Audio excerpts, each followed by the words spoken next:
গাজীপুরের কাশিমপুর কেন্দ্রীয় কারাগার কমপ্লেক্স থেকে ৪ ঘন্টার জন্য প্যারোলে মুক্তি পেয়েছে ৭১ টিভির সাবেক সাংবাদিক শাকিল আহমেদ ও ফারজানা রূপা দম্পতি। বুধবার সন্ধ্যা ৬:৩০টার দিকে তারা কারাগার থেকে বের হয়। বিষয়টি নিশ্চিত করে কাশিমপুর কেন্দ্রীয় হাই সিকিউরিটি কারাগারের ডেপুটি জেলা সুপার কুমার শীল জানান, ফারজানা রূপা কাশিমপুর মহিলা কারাগারে আর শাকিল আহমেদ হাই সিকিউরিটি কারাগারে বন্দী আছে।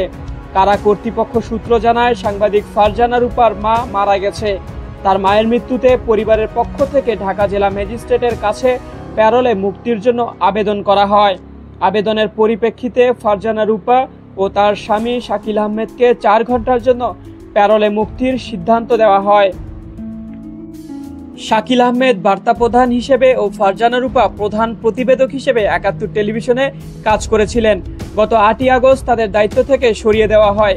২১শে আগস্ট তাদের ঢাকার হযরত শাহজালাল আন্তর্জাতিক বিমানবন্দর থেকে গ্রেফতার করে পুলিশ। পরে তাদের বৈষম্য বিরোধী ছাত্র আন্দোলনের সময় রাজধানীর উত্তরায় ফজলুল করিম নামে একজনের মৃত্যুর ঘটনা করা হত্যা মামলায় গ্রেফতার দেখানো হয়। গ্রেফতারের পর তাদের কারাগারে পাঠানো হয়।